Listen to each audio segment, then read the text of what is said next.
नमस्कार, मैं हूं आपके साथ कोमल गंगवार और आप देख रहे हैं हमारा खास कार्यक्रम खबर देश से।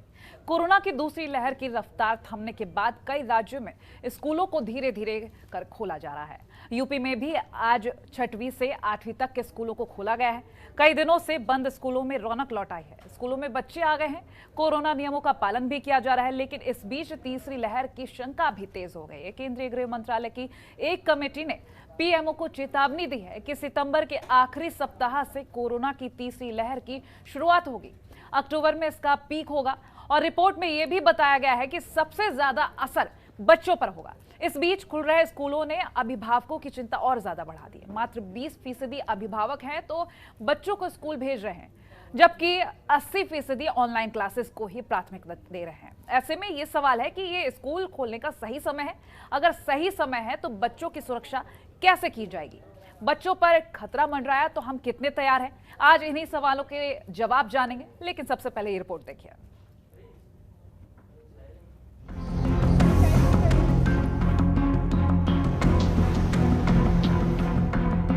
कोरोना के कारण 1.5 साल से बंद चल रहे स्कूलों में अब वापस से रौनक लौट चुकी है। यूपी में 6वीं से 8वीं तक के स्कूलों को खोल दिया गया है। सुबह सुबह कई जिलों में बच्चों के स्कूल पहुंचने की तस्वीरें आईं। स्कूलों में चहल पहल देखने को मिली। पहले दिन स्कूल पहुंचे बच्चों की एंट्री गेट पर थर्मल स्क्रीनिंग हुई। हाथों को सैनिटाइज कराया गया। टीचर्स ने सभी को हमेशा मास्क पहनने की हिदायत दी। कोरोना की तीसरी लहर की आशंका के बीच स्कूलों में जो नियम लागू किए गए हैं उसके तहत 4-4 घंटे की 2 शिफ्ट में होंगी क्लासेस। एक शिफ्ट में क्लास में बैठ सकेंगे 50% विद्यार्थी। क्लासरूम में होगी असेंबली। इंटरवल में क्लास में ही करना होगा लंच। ऑनलाइन और ऑफलाइन दोनों मोड में होगी पढ़ाई। अभिभावकों की अनुमति के बाद बच्चों को मिलेगा स्कूल में प्रवेश। स्कूल न आने वाले बच्चे घर से कर सकेंगे ऑनलाइन क्लासेस। हम लोगों को बहुत अच्छा लग रहा है स्कूल आकर। हमारी टीचर्स ने हमें स्कूल में बुलाया, बहुत अच्छा लगा हम लोगों को, क्योंकि हम लोग घर पे बोर हो रहे थे और हम लोगों को घर पे फोन नहीं मिल पाता था। किसी प्रॉब्लम की वजह से घर की प्रॉब्लम्स होती थी, इसलिए पापा मम्मी ने फोन नहीं खरीद पाए, तो टीचरों ने बहुत मेहनत से हम लोगों को स्कूल बुलाया और हमारे टीचर बहुत अच्छे हैं। आज हम बहुत दिनों के बाद स्कूल आए हैं, हमें बहुत अच्छा लग रहा है, क्योंकि इतने दिन से हम लोग घर पे थे, बोर भी हो रहे थे और पढ़ाई भी ठीक से नहीं हो पा रही थी और काफ़ी प्रॉब्लम्स थी उसकी, जैसे कि मोबाइल भी नहीं था और घर में काफ़ी प्रॉब्लम्स भी थी, जिसकी वजह से मोबाइल भी नहीं ले पाए थे। घर पे ऑनलाइन पढ़ाई थी तो हम बोर हो रहे थे और अब आपका स्कूल में बहुत अच्छा लग रहा है। बहुत अच्छा महसूस हो रहा है। ऑनलाइन हम क्लास करते थे तो कुछ समझ आता था, कुछ नहीं आता था। स्कूल में आ गए हैं, अब समझ आएगा। खुला है बहुत दिनों के बाद, अभी तो अगस्त चल रहा है। आप स्कूल पहुंचे, कैसा महसूस हो रहा है? अच्छा लग रहा है, बहुत दिनों के बाद स्कूल आई हैं। देश के कई और राज्यों में स्कूलों को धीरे धीरे खोला जा रहा है। इस बीच तीसरी लहर की आशंका भी बढ़ गई है। एक दिन पहले केंद्रीय गृह मंत्रालय के एक पैनल ने पीएमओ को रिपोर्ट सौंपी है, जिसमें गृह मंत्रालय की कमेटी ने सरकार को चेताया है। एनआईडीएम की कमेटी ने अक्टूबर में संक्रमण पीक पर पहुंचने की चेतावनी दी है। सितंबर के अंत तक तीसरी लहर की असर शुरू होगी। इसका बच्चों पर सबसे बुरा असर पड़ने की बात कही गई है। साथ ही युवाओं पर भी इसका असर पड़ेगा। अभी से तैयार रहने का अलर्ट दिया गया है। पैनल ने अस्पतालों में पूरी तैयारी रखने की हिदायत दी है। बच्चों के लिए मेडिकल सुविधाएं, वेंटिलेटर, ऑक्सीजन की व्यवस्था की मांग की गई है। बड़ी संख्या में बच्चों का टीकाकरण करने की जरूरत बताई गई है। 100 पीड़ितों में से 23 को अस्पताल में भर्ती कराने की जरूरत होगी। इस बार हालत ज्यादा गंभीर होने की आशंका जताई गई है। ऐसे में ये सवाल है कि क्या तीसरी लहर की आशंका के बीच स्कूल खोलने का सही समय आ गया है?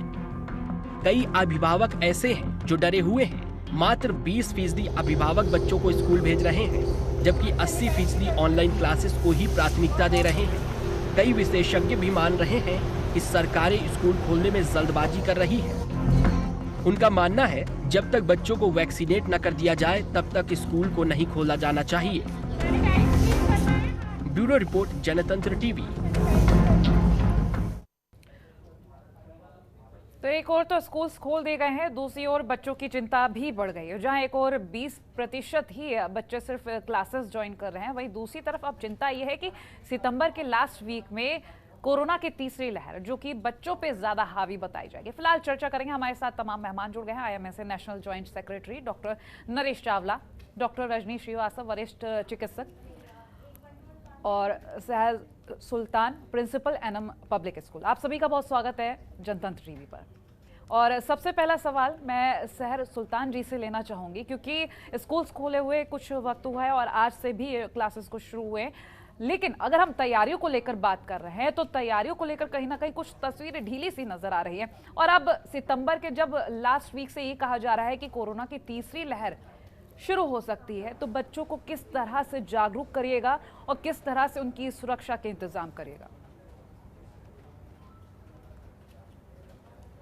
देखिए, जहाँ तक जागरूक करने की बात है, हम 1 साल से इस पर बहुत मेहनत कर रहे हैं और हमारे स्टूडेंट्स जो अब 1 साल के अंदर बहुत ज़्यादा जिम्मेदार खुद हो गए हैं, उन्हें हमें बराबर याद दिलाना है कि नए तरीके की अब लाइफस्टाइल कोरोना के काल में कैसी होनी है। बच्चों ने खुद से जिम्मेदारी ली है, पेरेंट्स की कंसेंट बहुत ज़रूरी है, पेरेंट्स की काउंसलिंग बहुत ज़रूरी है, जिस पे हमारी बहुत ज़्यादा एक्सरसाइज चल रही है। पेरेंट्स समझते हैं कि बच्चों का स्कूल में जाकर जो स्टडी, लर्निंग और साथ साथ पर्सनालिटी डेवलपमेंट का एस्पेक्ट डेवलप होता है, वो शायद घर रखकर नहीं हो सकता। इसीलिए हर चीज़ का एक कंप्लीट प्रेपरेशन है, जहाँ पर हम sanitization, vaccinated staff, clean campus और डिस्टेंस लर्निंग के साथ हम 2 ऑल्टरनेट्स में बच्चों को बुला रहे हैं। ठीक है, अब बने रहिए हमारे साथ। सीनियर डॉक्टर रजनीश श्रीवास्तव भी जुड़े हुए हैं। डॉक्टर रजनीश, जिस तरह से तीसरी लहर की आशंका जताई जा रही है और ये भी कहा जा रहा है कि सबसे ज़्यादा हानिकारक ये बच्चों के लिए होगी और अक्टूबर के पहले हफ्ते में इसका पीक बताया जा रहा है, फिर इसको रोकने के लिए या फिर बच्चों को बचाने के लिए किस तरीके के इंतजाम ठीक रहेंगे? ने अपनी एक्सपर्ट कमेटी गठित की थी और उसने अपनी रिपोर्ट सबमिट की है, तो जिसमें हमें यह अनुमान लगाया जा रहा है कि अक्टूबर में 3rd वेव की पीक आने वाली है। उससे बचने के लिए जो सबसे इम्पोर्टेंट चीज है वो ये है, हमें वैक्सीनेशन के रेट को बढ़ाना होगा, क्योंकि अभी तक हमारे देश में टोटल सिर्फ 7.6% लोग जो है वो फुली वैक्सीनेटेड है। तो ये नंबर बहुत ही कम है। अनटिल हम इसको डबल, ट्रिपल, 3-4 गुना नहीं बढ़ा सकते तो 3rd वेव को रोकना मुश्किल होगा। और 3rd wave is a reality now, क्योंकि वैक्सीनेशन जब तक हम हर्ड इम्यूनिटी अचीव नहीं कर सकेंगे, आइदर थ्रू वैक्सीनेशन और थ्रू नेचुरल इन्फेक्शन, हम 3rd वेव को नहीं बचा पाएंगे। तो सबसे पहला स्टेप यही है कि वैक्सीनेशन को हम जितना जल्दी कर सके, जितनी उसकी स्पीड बढ़ा सकें, उतना बेटर होगा। सेकेंड चीज, जो यूनिवर्सल प्रिकॉशंस हैं, लोगों को समझना होगा कि 3rd wave is a reality और हमें ये सारे प्रिकॉशंस को फॉलो करने शुरू करने चाहिए।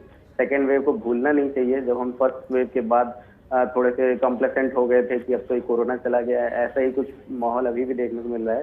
तो लोगों को वापस से अपने बेसिक से वापस जाना चाहिए। हैंड सैनिटाइजेशन, सोशल डिस्टेंसिंग और प्रॉपर मास्किंग, ये सब चीजों पे बिल्कुल ध्यान देना चाहिए। ये 2 चीजों से बचाते। जहां तक स्कूलों को खुलने की बात है, तो जैसा मैडम बोल रही थी कि school is a very disciplined organization, और जैसी गाइडलाइन है कि 50% ही क्लासेस ऑक्यूपाई होंगी और हम शिफ्ट में करेंगे। तो हालांकि मुश्किल डिसीजन है डेफिनेटली कि 3rd वेव आ रही है और उसमें स्कूल खुल रहे हैं, पर हमें कहीं ना कहीं शुरुआत तो करनी पड़ेगी, क्योंकि बच्चों के करियर अफेक्ट हो रहे हैं और घर में जो पढ़ाई ऑनलाइन है, निश्चित रूप से उसमें वो बात नहीं आ सकती जो 1-to-1 लर्निंग में आती है। तो अगर प्रॉपर प्रिकॉशंस के साथ और इसको करना चाहते हैं तो इस बारे में हम लोग डिसीजन ले सकते हैं। ठीक है डॉक्टर, बने रहिए आप हमारे साथ। डॉक्टर नरेश का रुख करेंगे। डॉक्टर नरेश, जिस तरह से हमने वेव को लेकर बात करी, 3rd वेव को लेकर लगातार सवाल खड़े हो रहे हैं। कहीं कहा जा रहा है कि ये वेव इतनी ज़्यादा हानिकारक नहीं होगी, लेकिन कहीं कहा जा रहा है कि बच्चों के लिए बहुत ज़्यादा हानिकारक होगी। ऐसे में अगर हम जो तथ्य जानने की कोशिश करें कि बच्चों के लिए किस तरह से ये हानिकारक हो सकते हैं, या फिर ये भी कहा जा रहा है कि इतना ज़्यादा हावी नहीं होगी। जी कोमल, ये एक सच्चाई है। इंडिया का और वेस्टर्न वर्ल्ड का मुकाबला करें तो हम नॉर्मली उनसे 3 महीने पीछे रहते हैं। अमेरिका में जहां की पूरी आबादी फुली डबल वैक्सीनेटेड हो चुकी है, वहां आज भी 1.3 लाख केसेस हो रहे हैं। तो it is very difficult to believe कि थर्ड वेव आएगी या नहीं आएगी। चांसेस हैं कि आने के बहुत ज्यादा हैं। वो कितनी प्रबल होगी ये कहना बहुत ही मुश्किल होगा। जहां तक बात की बचाव कैसे किया जाना चाहिए था, जैसे भी डॉक्टर सविनीश ने भी कहा, there is nothing better than better vaccination. जो हमारा वैक्सीनेशन है वो काफी पीछे चल रहा है। हमें 31 दिसंबर तक ऑलमोस्ट 94 करोड़ लोगों को वैक्सीनेट करना है। उस हिसाब से अभी हम 60 करोड़ यूनिट लगा पाए हैं, वो भी सिर्फ हार्डली 7 to 8% लोगों को डबल वैक्सीनेट कर पाए हैं। और जहां तक बच्चों की वैक्सीनेशन तो अभी स्टार्ट भी नहीं हुई है। दैट मींस जो 12 और 18 की वैक्सीनेशन, कुछ वैक्सीन फाइजर की वैक्सीन, कुछ कैडिला की वैक्सीन कही जा रही है कि स्टार्ट होनी है, वो सितंबर में स्टार्ट होगी। जहां तक एजुकेशनिस्ट का मत है, उससे हमारी इंडियन मेडिकल एसोसिएशन डिफर नहीं करती। There is no doubt classroom teaching के बहुत एडवांटेजेस हैं, बट इसमें भी कोई शक नहीं है कि अभी बच्चों को एक्सपोज करना, in my personal opinion, although knowing very well most states have opened and they are doing with all the precautions and the third wave is hardly 1 month away. How wise it is to have opened the schools is very difficult to see. ये तो आने वाला वक्त बताएगा कि फैसला ठीक था या गलत था। एंड ये जानते हुए कि सिर्फ 20% बच्चे ज्वाइन कर पा रहे हैं, दैट मीन 80% बच्चे अभी भी हाइब्रिड मॉडल को ऑनलाइन फॉलो कर रहे हैं। दैट मीन्स इसका एडवांटेज, स्कूल खोलने का एडवांटेज सब बच्चों को नहीं मिल पा रहा है। बिल्कुल, तो मेरे हिसाब से जिस तरह से पहली लहर और दूसरी लहर देखी जाए तो काफी ज्यादा जानों को नुकसान हुआ, कई जाने गई, और ऐसे में जो जनता है वो अब डरी हुई है, क्योंकि पहले से ही ये कह दिया गया कि बच्चों के लिए तीसरी लहर बहुत ज्यादा खतरनाक होगी। और पहली लहर को देखा गया तो वो बुजुर्गों के लिए हानिकारक थी, दूसरी लहर देखी गई युवाओं पे सबसे ज्यादा हावी रही, अब तीसरी लहर को लेकर ये कहा जा रहा कि बच्चों के लिए। तो ऐसे में अब पेरेंट्स और ज़्यादा डर गए हैं कि स्कूल भेजना, जो पेरेंट्स अपने बच्चों को स्कूल भेज भी रहे हैं वो भी डर रहे हैं कि हमारा डिसीजन सही था कि नहीं। सहर जी, आपसे जानेंगे, क्योंकि अगर हम स्कूल्स की बात कर रहे हैं तो अक्सर देखा जाता है कि हम रूल्स बनाते हैं, बच्चे क्लासेस में आते हैं, तब तक तो वो रूल का पालन भी कर रहे होते हैं, नियमों का पालन कर रहे होते हैं, लेकिन क्लास में आते ही वो थोड़ा नियम गड़बड़ा से जाते हैं। ऐसे में अगर हम जानने की कोशिश करें, क्योंकि कम उम्र के जो बच्चे हैं, आज से छोटी क्लासेस जिस तरह से शुरू हुई हैं, उनके लिए कैसे इंतजाम रहेंगे, किस तरह से? सबसे पहले तो आई वुड जस्ट मैं एक चीज़ कहना चाहूँगी कि मैं अपनी एक्सपर्ट्स की एक राय से डिफ़र करूँगी कि जहाँ हमारे पेरेंट्स सब तरफ अपने बच्चों को लेके जाते हैं, लेट्स से वो पार्क लेकर जा रहे हैं, वो इवेंट्स पर लेकर जा रहे हैं, वो ट्रिप्स पर लेकर जा रहे हैं, सिर्फ एक स्कूल एक ऐसा ऑर्गेनाइजेशन है जहाँ पर वो अनसेफ फील कर रहे हैं, विच इज़ वेरी सरप्राइजिंग। ये थोड़ा कॉन्ट्रोडिक्ट करता है सोच से। नाउ अगर हम ये बात करें कि स्कूल में हमारी बच्चों की सिक्योरिटी कितनी है, यस, ये बहुत सीरियस इशू है, बहुत जिम्मेदारी की बात है। बच्चों को रोज़ हमें चेक करना है, उनको रोज़ सेंसिटाइज करना है इस मामले को लेकर कि उनकी नई lifestyle, movement in the school campus, घर जाना, अपनी पर्सनल हाइजीन, अपनी पर्सनल वेलनेस को कैसे मेंटेन करना है। एक और अहम मुद्दा यहाँ पर आता है, वो है उनकी मेंटल हेल्थ, जो घर पर रह के कहीं ना कहीं डेटरिएट हो रही है। उनकी मेंटल हेल्थ को, वेल बीइंग को मेंटेन करने के लिए हमें कंटिन्यूस काउंसलिंग करनी है, उनसे बातचीत करनी है और उन्हें कैंपस में लाना है। जो बच्चों का नेचुरल लाइफस्टाइल है वो पीयर लर्निंग के साथ आता है, हम उसे इग्नोर नहीं कर सकते। सहर जी, अगर देखा जाए अब तक जो क्लासेस शुरू हो चुकी थी, बच्चे जब क्लासेस में जा रहे हैं उनमें कितना ज़्यादा जागरूकता देखी जा रही है? क्योंकि अगर हम बात करते हैं बच्चों की तो काफ़ी ज़्यादा वक्त लगता है उनको नियम समझाने के लिए, हालांकि जब वो समझ जाते हैं तो बखूबी पालन किया जाता है। लेकिन अगर हम एक अब तक का रिजल्ट जानने की कोशिश करें तो क्या रेशियो बैठेगा? अगर हम देखें तो बच्चों ने मास्क पहनकर खुद से आना शुरू कर दिया है। मुझे मास्क के लिए किसी बात भी नहीं टोकना पड़ा कि आप अपना मास्क ऊपर करिए, वो पूरे वक्त मास्क लगा कर बैठे हैं। उनका पर्सनल सैनिटाइज़र उनके पास है, वो वॉशरूम जाते हैं और सैनिटाइज़र भी कम यूज़ करते हैं, इनफैक्ट वो जाकर हाथ धोकर आते हैं। ड्राई लंच लेकर आए हैं, वो उन्होंने लंच किया है। चीज़ें शेयर नहीं कर रहे हैं वो एक दूसरे के साथ, और जो क्लास में टीचर्स हैं वो कंटिन्यूस रिमाइंडर भी देती हैं। तो एक कंटिन्यूस एक अलर्ट मोड पे बच्चे रहेंगे, बिल्कुल इस साल भी रहेंगे और अगले साल भी रहेंगे, क्योंकि ये कंटिन्यूस प्रैक्टिस में हमें रखना है। ठीक, डॉक्टर रजनीश आपसे जानिए, चूंकि वैक्सीनेशन अभी शुरू नहीं हुआ बच्चों के लिए और ऐसे में अगर हम वैक्सीनेशन को लेकर बात करते तो थोड़ा सा वक्त भी लग सकता है, लेकिन तब तक किस तरह से उनके बचाव के लिए, क्योंकि कई ऐसे राज्य देखे गए हैं जहां से क्लासेस शुरू हुई और बच्चे भी कोविड पॉजिटिव पाए गए हैं, ऐसे में वैक्सीन नहीं है तो चिंता और ज़्यादा दोगुनी हो जाती है। जी बिल्कुल, अनफॉर्चुनेटली बच्चों के लिए वैक्सीन उपलब्ध नहीं है। 12 to 18 ईयर्स में तो फिर भी हमारे पास अभी ट्रायल्स चल रहे हैं और अप्रूव हो रहे हैं, लेकिन लेस देन 12 में तो हमारे पास कोई भी वैक्सीन नहीं है। तो उसमें हमें फिर वही बेसिक्स पे ही ध्यान देना होगा, जैसे मैडम बोल रही थी कि हमें बच्चों को बार बार इस चीज़ के लिए सैनिटाइज करना होगा कि हमें सोशल डिस्टेंसिंग मेंटेन रखें, सैनिटाइजर्स अपने पास रखें, मास्क को डाउन ना करें, स्पेशली जब क्लोज क्लास में बैठे हुए हैं, जिस समय क्लासेस चल रही है तो फुल टाइम मास्क ऑन रखें। एक और इम्पॉर्टेंट चीज जो अभी हमारे मिनिस्ट्री ऑफ होम अफेयर्स का जो रिपोर्ट आई उसमें आई है कि जो वैक्सीनेशन रेशियो है हमारे देश में इस समय वो इट इज जस्ट 856 विमेन पर 1000 मेन, जबकि जो men to women ratio national average है दैट इज 924। तो एक्चुअली में जो रेशियो होना चाहिए वो 924 होना चाहिए, बट जो रेशियो है 856 है, तो कम महिलाएं वैक्सीन ले रही है। तो इस चीज पे ध्यान देने की जरूरत है कि महिलाओं के वैक्सीनेशन को इनकरेज करें, स्पेशली रूरल एरियाज और बैकवर्ड एरियाज में ऐसी टेंडेंसी है कि महिलाएं वैक्सीनेशन के लिए आगे नहीं आ रही है। इस पे भी सरकार को ध्यान देना चाहिए कि अनटिल फीमेल्स वैक्सीनेटेड नहीं होंगी, क्योंकि बच्चे उनके ही सबसे ज्यादा क्लोज कांटेक्ट में रहते हैं, तो उनको फिर बच्चों को इन्फेक्शन ट्रांसमिट करने का खतरा भी ज्यादा होगा।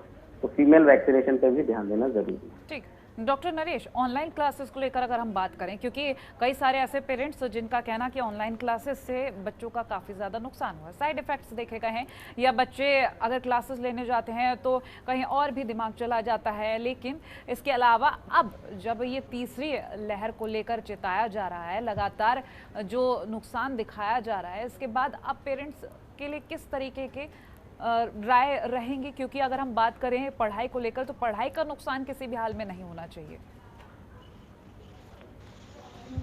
देखिए कमल, इसमें कोई शक नहीं है, ये एजुकेशनिस्ट के लिए भी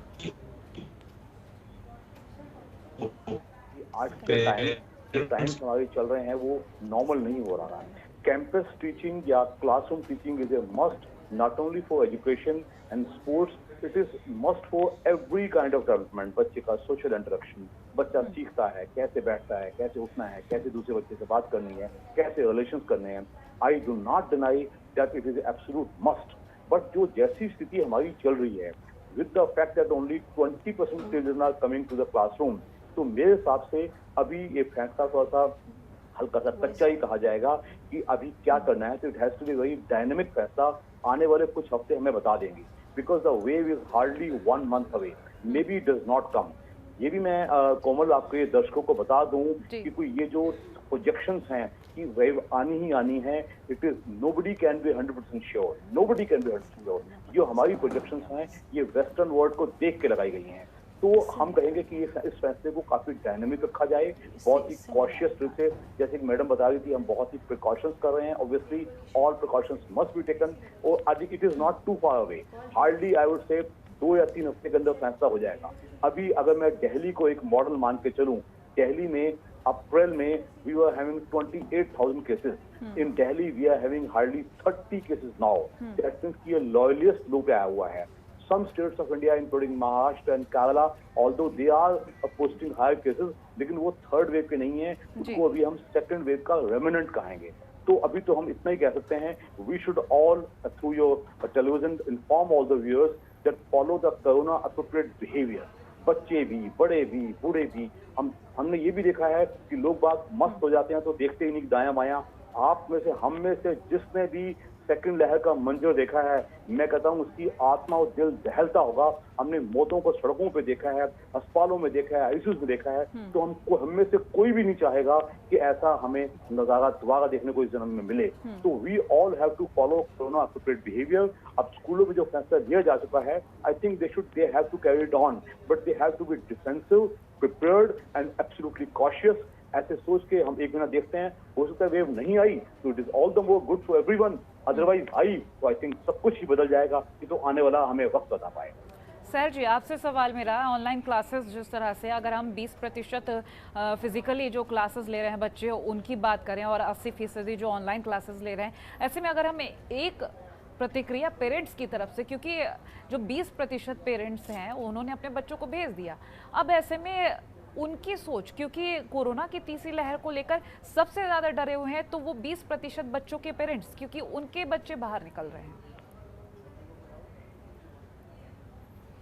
देखिए, सबसे पहले तो जैसे मैं अगर अपने कैंपस की बात करूं, एरम पब्लिक कॉलेज में तकरीबन 55% बच्चे आज कैंपस में आए हैं 6 to 8 के।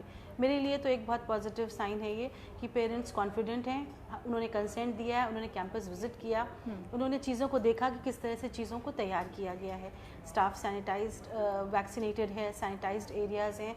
हाँ, जैसा सर कह रहे हैं कि तीसरी लहर की चपेट, ये एक डर है और ये अलर्ट रहने के लिए कह रहा है।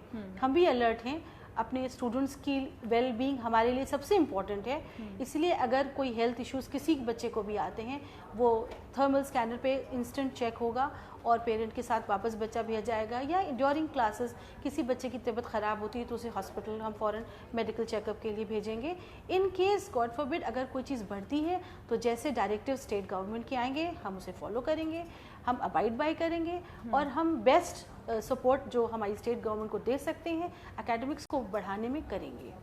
ठीक, डॉक्टर रजनीश, हम लगातार बात कर रहे हैं वैक्सीनेशन और बच्चों के स्वास्थ्य को लेकर, क्योंकि अगर पहली और दूसरी लहर को देखा जाए तो बच्चों पर इतना ज़्यादा खास असर नहीं देखा गया, तीसरी लहर को लेकर लगातार चेताया जा रहा है। आपने भी बताया कि वैक्सीनेशन ना होने के चलते ये डर और भी ज़्यादा बढ़ रहा है। ऐसे में अगर हम बच्चों के एक मानसिक तौर पर उनकी सोच को देखें, क्योंकि बच्चे ऑनलाइन क्लासेस लेते हैं और बच्चे ऑफलाइन क्लासेस भी अब ले रहे हैं, और ऐसे में उनमें भी डर दिखता है कोरोना का, क्योंकि कई जगह ऐसे बच्चे देखे गए हैं जिनमें कोरोना के डर देखा गया है। रिपोर्ट आई है एमएचए की, उसमें भी ये बोला है कि बच्चों को कोई एडिशनल रिस्क नहीं है, जितना रिस्क बड़ों को है उतना ही रिस्क बच्चों को है। और अगर हम पहली और दूसरी वेव की बात करें तो हमारे पास ऐसा कोई एविडेंस नहीं है कि हम ये कह सकें कि बच्चों का एडिशनल कोई रिस्क है, पर डेफिनेटली एडल्ट को भी अच्छा खासा रिस्क है।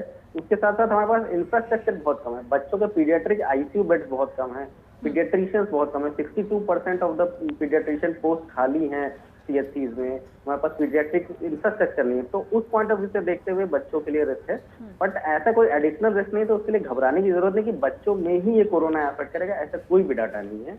ये यूनिवर्सली सबको अफेक्ट करेगा, जैसे फर्स्ट और सेकंड वेव में अफेक्ट किया था। इवन बच्चों की जो रिकवरी रेट थी वो सबसे बेटर थी कंपेयर टू एडल्ट, तो इसलिए घबराने की जरूरत नहीं। दूसरी चीज, मेंटल हेल्थ इश्यू तो डेफिनेटली है, क्योंकि बच्चे 1-1.5 साल से अपने पीएस के कांटेक्ट में नहीं आ रहे हैं, घर में बैठे रहते हैं, तो मेंटल हेल्थ अफेक्ट हुई है, इसमें कोई डाउट नहीं है।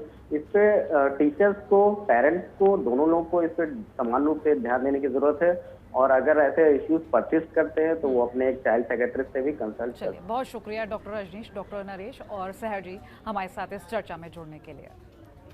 तो देख रहे हैं आप किस तरह से बच्चों में कोरोना का खतरा बढ़ता जा रहा है। जिस तरह से कहा गया कि सितंबर के लास्ट वीक से कोरोना पीक पर चला जाएगा, तीसरी लहर देखी जाएगी और बच्चों में ज़्यादा इसका नुकसान देखा जाएगा। लेकिन फिर भी यहाँ पर डॉक्टर्स का ये कहना है कि डरने वाली बात नहीं है, क्योंकि बच्चों के लिए वैक्सीनेशन के लिए सोचा जा रहा है और जल्द ही इसको लाया भी जाएगा। तो फिलहाल इसी के साथ हमारी इस खास पेशकश में ही देखते रहिए जनतंत्र टीवी। नमस्कार। खबरों के निष्पक्ष विश्लेषण के लिए सब्सक्राइब करें जनतंत्र TV and press the bell icon. Never miss any update.